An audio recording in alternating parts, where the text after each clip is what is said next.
안녕하세요, 핑플릭스입니다. 2008년 이후로 미국이 초저금리를 유지하면서요. 이 세계는 이 금리도 낮고요. 그리고 성장도 잘 하지 못하고 이 물가마저 낮은 이런 상황이 되었는데요. 이거는 수십 년간의 지난 일본 경제와 상당히 비슷해졌어요. 그래서 흔히 전 세계가 일본화되고 있다는 말까지도 생겨났는데요. 사람들이 좀처럼 이 돈을 쓰지 않으니까요. 당연히 이 물가도 전혀 오르지 않고요. 경제의 성장도 없고요. 만성적으로 이 금리도 낮은 이런 저소비, 저물가, 저성장, 저금리 시대, 이런 10여 년간의 끊임없는 이런 디플레 시대에서 최근 들어 조금 변화가 생기고 있어요. 원유 가격이 1년 동안 엄청 올랐죠. 이 밖에도 뭐 천연 가스나 뭐 석탄이나 그리고 곡물 원자재 등의 가격이 엄청 뛰면서요. 이런 저물가 디플레이션이 끝나고 다시 인플레가 오는 거 아니냐는 좀 두려움이 커지고 있어요. 특히 원래 경기가 좋아지면서 이 물가가 오르는 게 자연스러운 인플레인데요. 이 경기는 나쁜데 이 물가만 오르는 이 최악의 이 스태그플레이션이 오는 거 아니냐는 이런 공포마저 생기고 있는데요. 이 물가가 너무 급하게 오르면요. 결국 이 서민들의 삶이 힘들어지거든요. 왜냐하면 김밥 한 줄에 10,000원이라고 생각해 봐요. 그래서 결국은 이 중앙은행에서 이 금리를 올려서 이 물가 상승을 막을 수밖에 없어요. 그래서 금리가 오르면 당연히 주식시장이나 부동산 등 자산 가격엔 좋지 않겠죠. 그래서 오늘은 지난 10수년간 끊임없는 이 디플레를 일으켰던 주요 요인과 반대로 최근에 이 인플레를 일으키고 있는 주요 요인 각각 세 가지에 대해서 알아볼 건데요. 일단 디플레. 가장 큰 디플레 요인은 이 고령화예요. 이 전 세계 주요 국가가 다 고령화되고 있거든요. 이게 노인들이 너무 많아지고 있어요. 사람이 나이가 들고 이제 노인이 되면은 당연히 돈을 안 쓰게 되는데요. 여든이 넘으신 저희 외할머니를 보면은 한 달에 한 50만 원도 쓰시지 않는 것 같아요. 이게 식욕도 별로 없으시고요. 여행 가는 것도 쉽지 않으시고 돈 쓰실 곳이 없어요, 사실. 아무래도 이 젊은 인구가 막 바글바글 되고 이 아이도 많이 낳고 이렇게 해야지 소비가 팍팍 느는데 이 전부 주요국 대부분이 고령화돼서 노인들이 늘어나고 있고 아이도 낳지 않으니까 이게 소비가 늘기 힘든 거예요. 이 고령화 저출산이 가장 심한 국가는 바로 우리나라잖아요. 또 이게 의학의 발달로 이 수명이 길어진 것도 큰 영향이 있어요. 예전에는 이 60세에 은퇴하면은 얼마 안 돼 죽었거든요. 그러면은 뭐 돈 써도 상관없는데 이거 잘못하면 지금 100세 넘게까지 살 수 있는데 이게 흥청망청 돈을 탕진할 수 없는 거예요. 오래 살 수 있으니까 아끼고 쟁여놓는 거죠. 뭐 자꾸 저희 외할머니 얘기해서 좀 그런데 할머니도 걱정이 많으세요. 왜냐하면 가지고 있는 이 돈 저축해 놓은 거 다 쓰시면 그 다음부터 이제 자식들한테 손 벌려야 되는데 이것만은 절대 이제 좀 부담 주기 싫으신 거예요. 그러니까 어떻게도 이 돈을 안 쓰시려고 하는 거죠. 좀 안타깝죠. 이거는 뭐 젊은 층도 똑같은데요. 이 노후를 위해서 젊은 시절부터 이 소비를 극도로 줄이고요. 이 저축을 늘리는 경우가 많아요. 이게 각 개인들에게는 현명한 행동이긴 하지만 이 사회적으로 보면은 이 디플레, 저물가, 저성장 이런 현상을 가속화시키는 거예요. 결국 이 디플레 요인에 가장 많은 영향을 주는 거는 이 고령화, 수명 연장 등 이 인구의 구조의 변화라고 할 수 있어요. 두 번째 디플레 요인은 이 인터넷 그리고 이 글로벌화를 들 수 있는데요. 이게 예전에는 어떤 물건이 필요하면요. 오프라인 마트에 직접 가야 됐어요. 근데 이게 인터넷과 글로벌화가 되면서 이제 집에서 이제 인터넷 주문으로 전 세계에서 가장 싼 물건을 살 수 있잖아요. 20년 전 얘기지만 제가 고등학교 때 이 조립 PC를 맞출 때요. 용산에 직접 가서 각 매장에 막 가서 이렇게 물건을 흥정하면요. 이 몇십만 원을 아낄 수 있어요. 왜냐하면 이게 직접 매장에 가서 일일이 가격을 물어봐야지 이 가격을 확인할 수 있었지 한 번에 모든 걸 쫙 비교할 수 없었거든요. 근데 지금은 인터넷 다나와 치면은 최저가 검색이 가능하잖아요. 그럼 이게 오프라인에서 마진을 못 남기는 거예요. 가장 싸게 팔지 않으면 팔리지가 않는 구조죠. 심지어 국내뿐만 아니고요.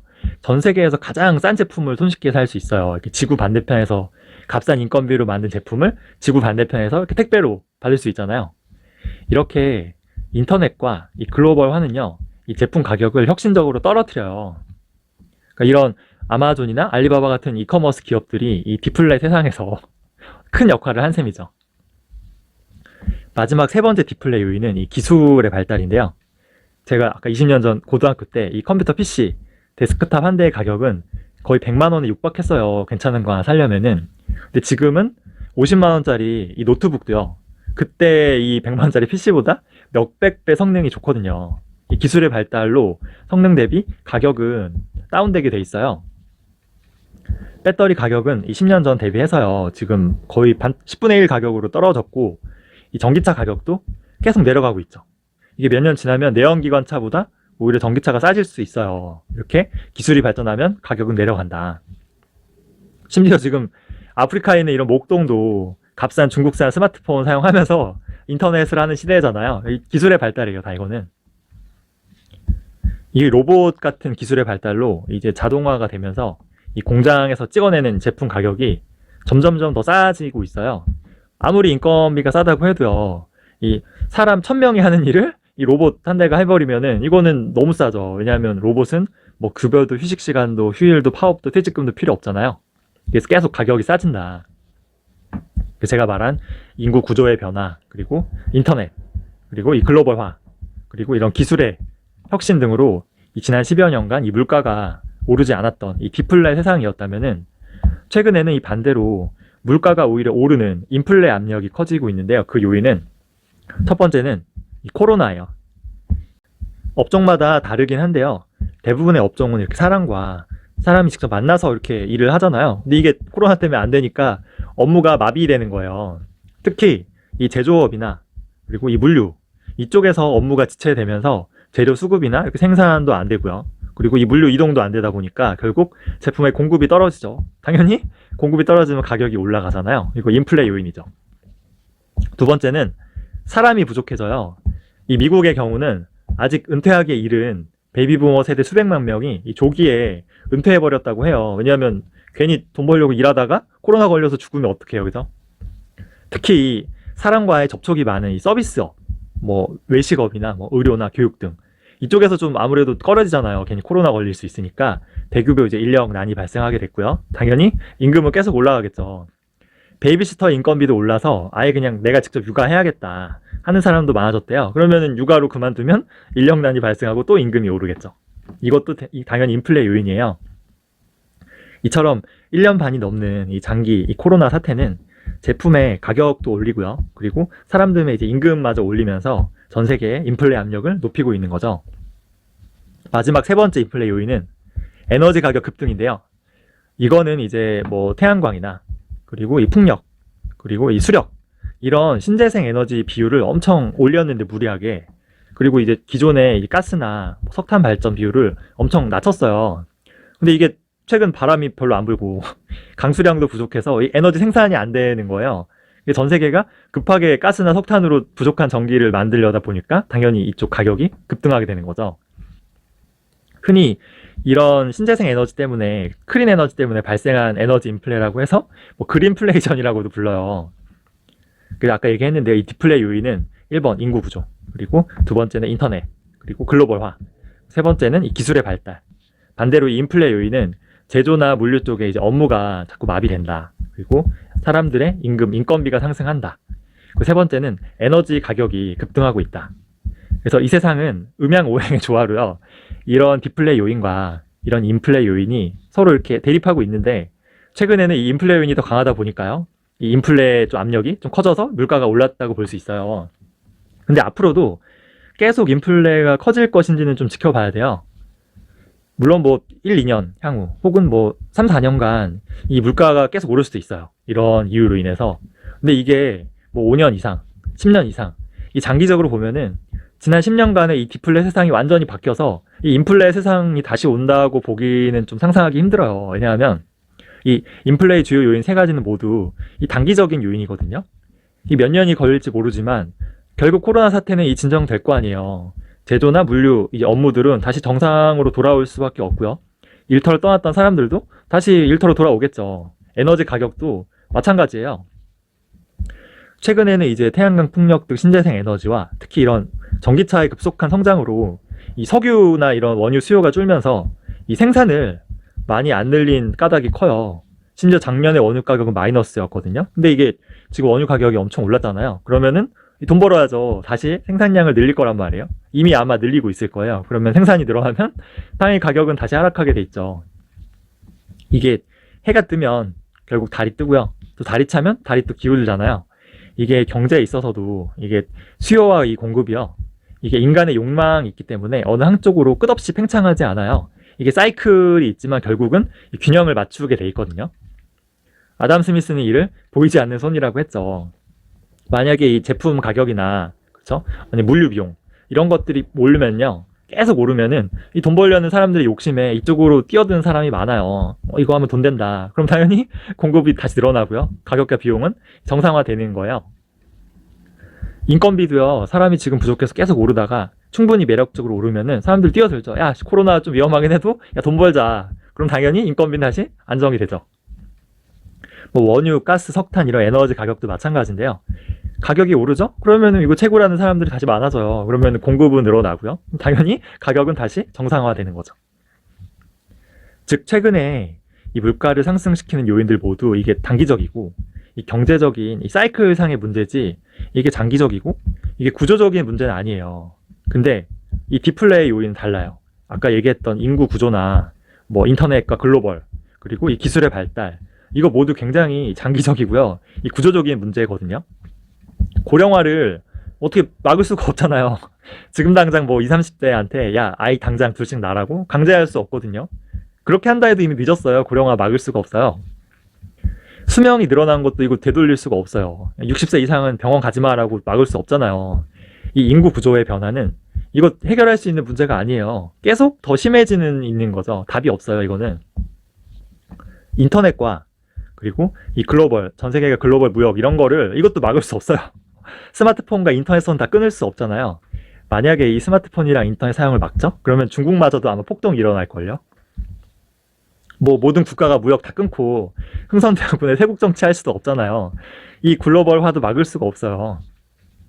기술의 발전도 막을 수 없죠. 이거 뭐 과학자, 기술자, 공학자 싹 다 잡아들여서 가둘 수 없잖아요. 게다가 이런 기술의 혁신으로 생긴 이런 물가 하락, 디플레는요. 이 대중에게 굉장히 또 좋은 일이거든요. 이거는 이걸 좋은 걸 막을 수가 없죠. 즉 인플레의 이 주요 요인은 굉장히 단기적이고 뭐 2, 3년 안에 이 사이클적인 이런 문제인데 이 디플레의 요인은 굉장히 장기적이고 이게 구조적으로 해결이 불가능한 문제들이에요. 그래서 장기적으로 보면은 결국 이 세계는 물가가 끝도 없이 오르는 이런 인플레로 다시 회귀하기보다는 여전히 장기적인 이 디플레 시대로 가지 않을까 싶어요. 물론 디플레라고 해서요 이 물가가 전혀 오르지 않는 건 아닌데요. 이게 저소비 그리고 저성장 그리고 저금리 이런 만성적인 경기 침체를 말하는 거죠. 이게 자산 가격이 계속 폭등하기 때문에 저금리로 오히려 임대료 같은 거는 오히려 더 오를 수도 있어요. 그래서 결국 만성적인 이런 저금리나 이 저성장 시대에 우리 어디에 투자해야 되나? 당연히 성장하는 곳에 투자해야죠. 고성장하는 곳에 투자해야 되는 거예요. 그래서 지금 뭐 인플레가 온대더라, 금리가 상승한대더라 이런 두려움으로 아 몰라 나 주식 다 팔고 현금화 하고요. 아직 나이가 어린데도 뭐 안전한 배당주나 뭐 자산주 뭐 리츠 이런 것만 몰빵 투자하는 거는 장기적으로 보면 또 이게 과연 옳은 선택이 될 수 있을까 싶기도 해요. 진짜 건전한 이런 장기 투자자라면요. 사실 뭐 인플레가 오니 뭐 디플레가 오니 이런 거 금리 이런 거 신경 안 써도 돼요. 좋은 기업에 장기 투자하면요. 물가, 금리, 시장과 상관없이 이 실적에 맞게요. 주가도 계속 오르게 되어 있거든요. 피터 리츠가 얘기했죠. 제발 이 시장은 상관하지 마라. 이 시장과 이 투자는 아무런 관련이 없다. 이 한 가지만 제대로 이해해도 자기가 쓴 책값 다 한 거라고 했거든요. 근데 이거는 이 좋은 기업에 투자했을 때 얘기해요. 이 나쁜 기업에 장기 투자하죠? 그러면 시장과 상관없이 망할 수밖에 없죠. 그럼 좋은 기업은 무엇인가? 제 생각에는 이런 저금리 저성장 속에서도 계속 성장하고요. 이 돈을 잘 버는 그런 기업이라고 봐요. 근데 이런 계속 성장하고 돈 잘 버는 기업이 저는 아까 얘기했던 이 디플레의 주요 요인 3가지 있었잖아요. 거기에서 좀 힌트가 숨어 있지 않을까 싶어요. 아까 제가 이 고령화 그리고 이 수명이 증가하는 인구 구조의 변화를 얘기했는데요. 얘가 뭐예요? 바이오 헬스케어 기업에 기회가 있다는 거잖아요. 그리고 인터넷이 되고 이게 글로벌화가 되는 게 이런 거 속에서 어디에 투자해야 되냐? 글로벌 플랫폼 기업 그리고 이커머스 기업도 기회가 될 수 있겠죠. 기술의 발전에 어디 투자해야 되냐? 이거는 파괴적 혁신 기업이라고 할 수 있겠죠. 예를 들면 뭐 과거에 테슬라가 좋은 예죠. 그래서 이런 고령화 수명 증가, 인터넷과 글로벌화, 그리고 이 기술의 발전과 혁신, 이 세 가지는 앞으로도 수십 년간 지속될 메가 트렌드고 큰 변화거든요. 그래서 이런 큰 흐름에 투자하는 게 어떨까 싶어요. 그래서 코로나로 인한 여러 이런 제조나 이런 물류 쪽의 병목 현상, 그 에너지 가격이 막 급등하고 있고요.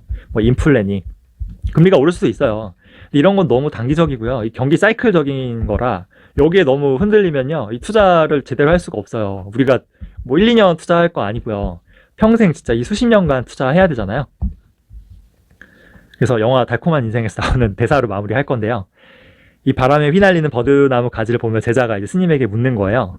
이렇게 흔들리는 게 이 나뭇가지냐 아니면 바람이냐 물어봤더니 이 스님이 대답하는 거죠. 그거는 이제 나뭇가지도 아니고 바람도 아니다. 바로 내 마음이라는 거죠. 우리 마음. 그래서 이 시장의 출렁임에 이렇게 흔들리는 거는요, 이 우리가 투자한 기업이 흔들리는 게 아니에요. 바로 우리 마음이 흔들리는 거죠. 그 제가 세 줄 요약하면요, 그 10여 년간 이어온 이 디플레의 이 요인들은 굉장히 구조적이고 해결이 불가능한 이 장기적인 문제들이다. 반면에 최근에 이 인플레 요인들은 비교적 단기적이고 이 경기 사이클적인 문제들이 많다. 그래서 제가 아까 얘기한 이제 인구의 변화, 그리고 인터넷과 이제 글로벌, 그리고 이 기술의 혁신, 이 세 가지 이 디플레의 주요 요인 속에서 전 투자의 기회가 숨어 있지 않을까 싶습니다. 준비한 내용 여기까지고요. 궁금한 거 있으시면 편하게 댓글로 남겨주세요.